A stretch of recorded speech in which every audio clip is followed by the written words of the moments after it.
여러분 안녕하세요. 네, 컴퓨터 일반 가틀지 강좌입니다. 이번에는 운영체제 101번부터 진행하도록 하겠습니다. 네, 다중 프로그램 시스템이나 가상기억 장치를 사용하는 시스템에서 너무 잦은 교체가 일어나는 거예요. 그래서 할 일을 하지 못하고 계속 교체하다 보니까 성능 저하가 초래되는 거죠. 이걸 우리는 뭐라고 하나요? 바로 스레싱이다 라고 하는 거죠. 그래서 정답 3번이 되겠습니다. 자, 1번에 나와 있는 인터럽트는 무엇인가요? 네, 인터럽트는 이제 예기치 않은 일이 발생되는 것을 말을 하죠. 2번의 데드락은 무엇인가요? 교착 상태를 말을 하죠. 옴짝달싹 못하는 이제 일명 먹통이 된 상태를 말을 하죠. 네, 4번의 워킹셋이라는 것은 CPU가 자주 참조하는 것들을 모아놓은 걸 말을 합니다. 자, 다음 문제가 되겠습니다. 시간 구역성의 예가 아닌 것은 그랬습니다. 시간 구역성이다. CPU가 많이 참조하는 것을 우리가 빨리 알아내줘야 되는데 어떤 걸 많이 참조하나 라는 걸 예측을 하는데 시간 구역성이라는 게 있다. 참조된 거 했으면 바로 또 참조할 것이다 라고 예측을 하는 거죠. 그래서 여기에 해당되는 것은 이제 반복문, 루프문, 그 다음에 이제 스택, 네, 그 다음에 부 프로그램, 그 다음에 카운트, 네, 카운팅 하는 거. 그 다음에 이제 공간구역성이라고 있죠. 공간구역성은 얘를 참조했으면 이 근처에 있는 것을 또 참조할 것이다 라고 이제 대표적인 거 배열이 있습니다. 자, 그래서 1, 2, 3, 4가 있는데 2번에 나와 있는 배열 순에는 바로 공간구역성에 해당이 됩니다. 네, 다음 문제입니다. HRM 스케줄링 방식에 대한 설명 중 틀린 것은 그랬습니다. 얘는 이제 공식에 의해서 잡는 거죠. 그래서 서비스 시간분의 대기 시간 더하기 서비스 시간 이렇게 해가지고 계산된 값이 큰 거를 해주는 방식이 되는 거죠. 비선점이다. SJF 기법의 문제점을 보완한 것이다. 그 다음에 3번에 봤더니 어때요? 수식이 틀렸죠. 네. 그 다음에 긴 작업과 짧은 작업 간의 불평등을 해소할 수가 있다라는 겁니다. 자, 104번입니다. 준비된 큐, 프로세스 ABC가 차례로 도착을 했는데 라운드 로빈으로 스케줄링을 했을 때 타임 슬라이스를 4초로 한다면 평균 반환 시간은 무엇입니까? 라고 그랬습니다. Q라는 곳에 있는데 A, B, C가 차례로 도착을 한다라고 그랬습니다. 네, 그럼 이제 이렇게 준비되어 있는 상태에서 A, B, C가 준비되어 있는 상태에서 우리가 이제 시간 막대를 한번 계산을 해 보겠습니다. A, B, C가 준비가 줄이 서 있다 그거죠. 네, 그럼 먼저 A부터 출발하는데 A가 4초죠. 네, 4초. 4초를 하게 되면 13이 남아 있죠. 그럼 이제 B한테 주는 거죠. 네, B도 4초. 그럼 이제 B는 끝난 거죠. 그럼 여기가 4초, 얘가 8초가 되겠군요. 그 다음에 줄 서 있는데 C한테 주는 거죠. C가 5만큼 사용을 하는데 4씩 옮겨야 되니까 4만 이렇게 하게 되는 거죠. 그리고 1이 남아 있습니다. 그럼 다시 또 A한테 줘야죠. A가 4초를 걸리죠. 16에서 끝나는군요. 그러면 얼마가 남았나요? 9가 남았군요. 그 다음에 C한테 주는데 C는 1만 하면 다 되죠. 그럼 C도 이제 다 됐어요. 네. 그럼 나머지 이제 A가 다 해주면 되죠. 26에서 끝나겠군요. 자, A는 0에서 끝나서 언제 완전히 끝났어요? 26에서 끝났어요. 그래서 A의 반환 시간은 26이 되겠군요. 라는 겁니다. 자, 그 다음에 B는요. 네, B는 0에서 들어와서 언제 완전히 끝났나요? 네, 8에서 끝났군요. 8만큼 걸린 거고 C는 0에서 들어와서 C는 17에서 완전히 끝났습니다. 이렇게요. 자, 그러면 얘는 어때요? 26 더하기 8 더하기 17이 되는 거죠. 3분의. 그러면 이제 얘가 26하고 8을 더하면 34가 되고 17을 더하면 51이 되는군요. 3분의 51. 그러면 3일은 3, 37에 21, 17이 되겠군요. 네, 그러면 정답 3번이 되겠습니다. 105번입니다. 운영체제의 운영기법 중 중앙처리장치 시간을 각 사용자에게 균등하게 분할을 해서 사용하는 체제다. 모든 컴퓨터 사용자에게 똑같은 서비스를 제공하는 것을 목표로 삼고 있다. 라운드 로빈 스케줄링을 사용한다 라는 거죠.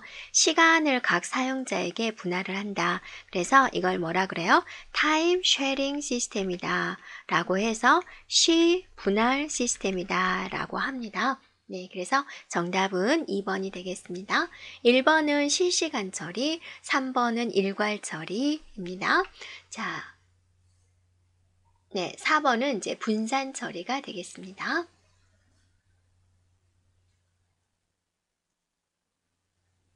자, 다음 문제 살펴보도록 할게요.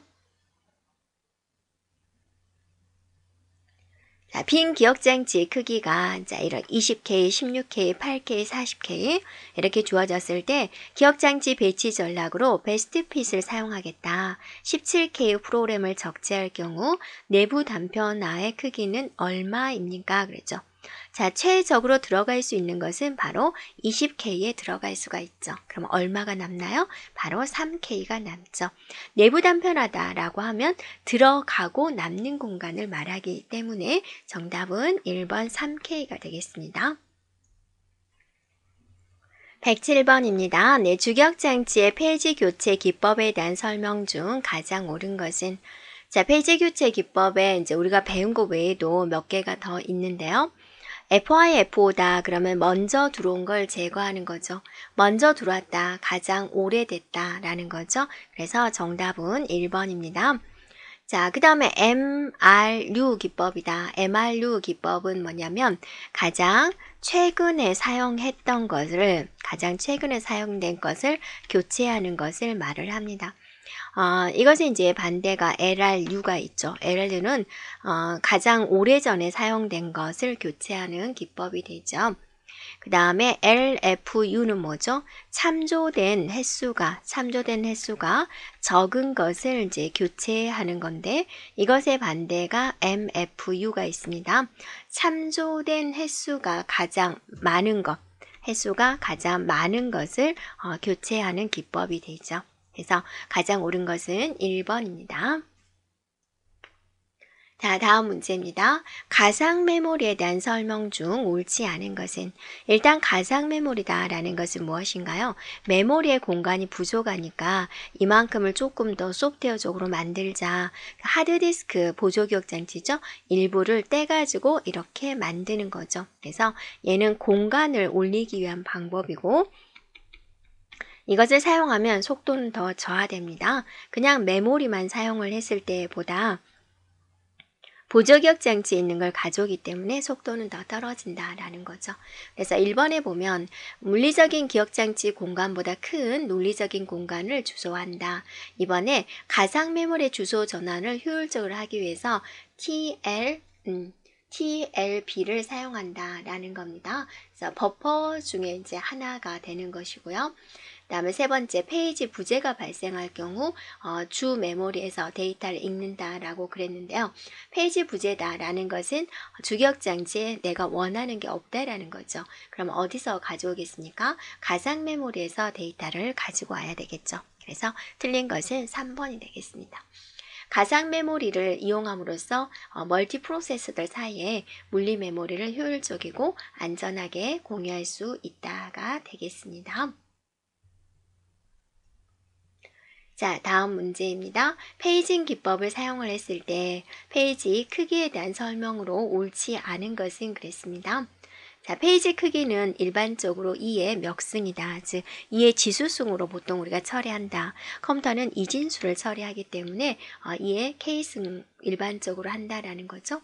그러면 이제 여러분이 페이지를 이렇게 잘게 쪼개쓰면 잘게 쪼개면 0번, 1번, 2번, 3번, 4번 0번은 뭐고 1번은 뭐고 다 이런 테이블을 적어 놓는 거죠. 근데 페이지 크기가 이렇게 크다면 0번과 1번밖에 없다면 0번, 1번 이렇게 되는 거죠. 그래서 페이지 크기가 작아지면 테이블에 메모할 게 어때요? 많아요. 그죠? 테이블의 크기가 커지는 거죠. 페이지 크기가 크면은 메모할 게 별로 없죠. 두 줄밖에 없죠. 테이블의 크기는 작아지게 된다라는 거죠. 그래서 페이지 크기가 커지면 네, 테이블의 크기는 작아진다. 페이지 크기가 작아지면 내부 단편화가 작아지기 때문에 메모리 사용률이 증가한다 그랬죠. 네, 그러니까 어차피 공간 안에 들어가야 되는데 이렇게 조그맣게 들어가면 내부 단편화가 일단 적게 생기겠죠. 그러니까 크게 해놓으면 어떠세요? 네, 내부 단편화가 일단 많을 확률이 높다라는 거죠. 동일한 크기의 데이터를 디스크에 입력을 할 때 걸리는 시간은 페이지 크기와 상관없이 동일하다라고 그랬는데 여러분 생각하기에 큰 덩어리의 데이터를 집어넣을 때하고 조그만 데이터를 집어넣는 거하고 어때요? 시간이 동일하겠나요? 아니죠. 네, 달라지게 되는 거죠. 페이지 크기가 작으면 어떠세요? 여러 번 왔다 갔다 해야 되니까 입출력 시간이 증가하게 되는 것이고 큰 덩어리인 경우는 일단은 두 번만 왔다 갔다 해주면 되는 거죠. 그래서 입출력하는 시간이 줄어든다 그렇게 볼 수가 있습니다. 네, 그래서 옳지 않은 것은 4번이 되겠습니다. 자, 110번입니다. 3개의 페이지 프레임을 가진 기억장치에서 페이지 요청을 다음과 같은 페이지 번호 순서대로 했어요. FIFO 방법을 이용한다면 몇 번의 페이지 부재가 발생합니까? 라고 그럽니다. 자, 그러면 일단 크게 순서대로 적어볼까요? 2, 3, 2, 1, 네, 5, 2, 4, 5, 네, 3, 2, 5 있죠. FIFO란 말이고요. 3개가 있다 그죠. 자, 2가 들어왔어요. 페이지 폴트. 2가 있는 상태에서 3이 들어왔죠. 자, 2, 3 그대로 있죠. 안 일어났어요. 2, 3, 1. 자, 페이지 폴트 일어났죠. 자, 이제 여기서 결정을 해줘야 되죠. 5가 들어와야 되는데 누구를 내보낼 거냐. FIFO는 먼저 들어온 걸 내보내는 거죠. 이 페이지 프레임에 누가 제일 먼저 들어왔어요? 2가 제일 먼저 들어왔죠. 그래서 2를 교체를 하게 됩니다. 페이지 폴트 일어났죠. 그다음 2를 부르네요. 5는 여기서, 3은 여기서, 1은 여기서 3을 내보내게 되겠군요. 페이지 폴트. 4가 들어온대요. 5는 여기서, 2는 여기서, 1은 여기서. 그러면 자 2를 내보내고 네, 이렇게 들어오게 되는 거죠. 페이지 폴트. 5입니다. 그대로 있으면 되죠.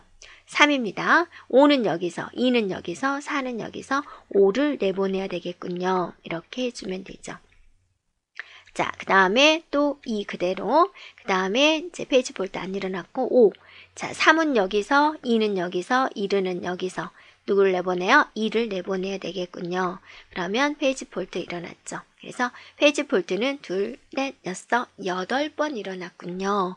라고 볼 수 있겠습니다. 111번입니다. 4개의 페이지를 수용할 수 있는 주격장치가 있고 초기에는 모두 비어 있습니다. 다음의 순서로 페이지 참조가 발생을 할 때 FIFO 페이지 교체 알고리즘을 사용할 경우 네, 페이지 결함의 발생 횟수는 하고 물어봤죠. 자, 그러면 이걸 조금 더 크게 쓰겠습니다. 자, 1, 2, 네, 3, 1, 2, 4, 5, 1, 2, 3, 4가 된다라고 그랬고 자, 공간이 4개의 공간이 있다 그랬습니다. 네, 처음에 1이 있죠? 1이 있고 2가 있죠. 1이 있고 2가 있고 3이 있죠. 페이지 폴트, 페이지 폴트, 페이지 폴트. 자, 그대로 들어오기 때문에 페이지 폴트 안 일어나죠.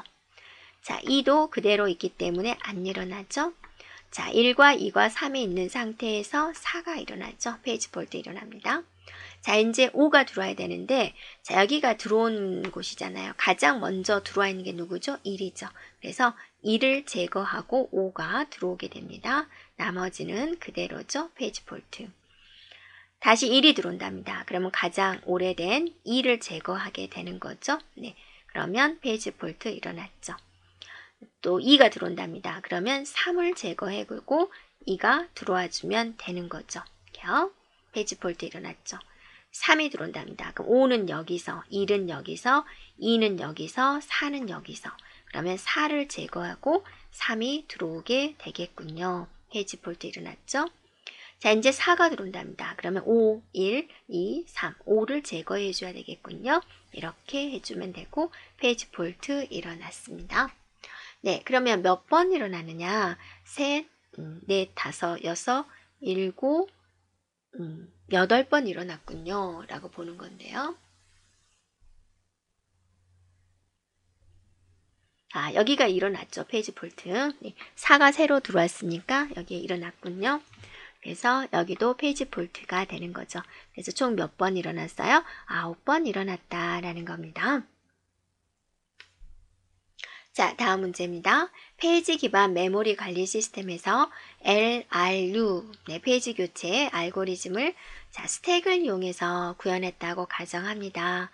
이 시스템의 프레임 수가 4다라고 그랬고 메모리 참조율이 보기와 같을 때 모든 메모리 참조가 끝났을 때 스택의 내용을 올바르게 표현한 것은 그랬습니다. 자, 그러면 이제 여기는 좀 크게 써볼까요? 네, 1, 2, 3, 4, 네, 5, 3, 4, 2, 5, 4, 6, 7, 네, 2, 4, 3, 4, 9, 3, 4군요. 자, 스택에 공간이 있고 4다라고 그랬죠. 네, 그러면 이제 이 데이터를 가지고 우리가 진행을 할 건데 스택을 사용한 경우는 이제 조금 다르게 생각을 해야 되죠. 자, 1이 들어와서 맨 아랫단에 쌓이게 됩니다. 그래서 1이 들어왔습니다. 다음에 1이 들어온 상태에서 2가 들어왔죠. 1과 2가 있는 상태에서 3이 들어오죠. 1과 2와 3이 있는 상태에서 4가 들어옵니다. 자, 이제 5가 들어오려고 합니다. 새로 들어온 것은 무조건 꼭대기에 쌓이게 되죠. 5가 들어오고 네, 제거되는 것은 맨 밑에 것이 제거가 됩니다. 그래서 나머지는 그대로 이렇게 있으면 되죠. 자, 3이 들어옵니다. 3 여기 위에 참조된 건 3. 얘가 3이 맨 위로 올라갔으니까 나머지는 이렇게 채워주면 되죠. 또 4를 참조한대요. 그럼 4가 맨 위로 올라오게 되는 거죠. 그래서 나머지는 이렇게 해주면 되고 2를 참조하니까 2가 맨 위로 올라갑니다. 그리고 나머지가 이렇게 내려주면 되죠. 자, 5를 참조해 주고요. 5가 이제 올라갔으니까 나머지 이렇게 해주면 되죠. 또 4가 참조합니다. 그러면 자, 5, 2, 3 해주면 되죠. 자, 6이 새롭게 들어왔습니다. 그러면 맨 꼭 밑에 것이 나가는 거죠. 자, 이렇게 해주면 되죠. 그 다음에 7이 들어와요. 그럼 맨 끝에 것이 제거가 되는 거죠. 그래서 6, 4, 5가 되는 거죠. 자, 2가 들어옵니다. 맨 끝에 것 제거되고 2가 들어오죠. 나머지 이렇게 되는 거죠. 자, 4를 참조합니다. 그럼 4가 맨 위로 올라가고 나머지 그대로 쳐주면 되죠. 자, 3을 참조합니다. 맨 끝에 것이 제거가 되는 거죠. 그래서 이렇게 4H를 해주면 되죠. 또 4가 참조합니다. 그냥 있는 거 올라가면 되고 나머지 이렇게 해주면 되죠. 9가 새롭게 들어옵니다. 맨 끝에 것이 제거가 되는 거고 나머지 써주면 되죠. 3을 참조합니다. 3이 맨 위에 올라오고 나머지 이렇게 해주면 되죠. 4를 참조합니다. 4가 맨 위로 올라가고 나머지 네, 이렇게 적어주면 되겠죠. 그러면 이제 최종적으로 남는 것은 무엇입니까? 네, 4, 3, 9, 2가 되는 거군요. 그럼 정답 1번이 되겠습니다. 네, 다음 문제입니다. 페이징 기법에서 페이지 크기에 대한 설명으로 옳지 않은 것은 그랬습니다.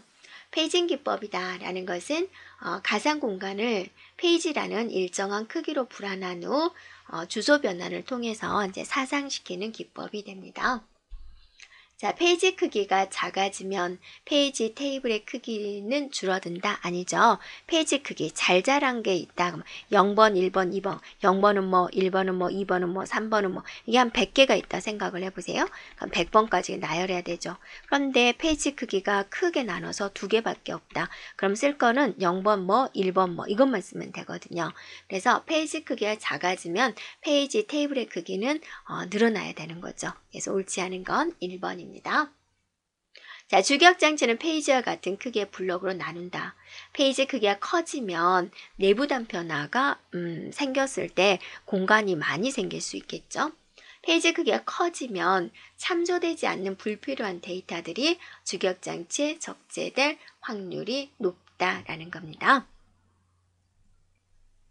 114번입니다. 운영체제의 디스크 스케줄링에 대한 설명 중 옳지 않은 것은 그랬습니다.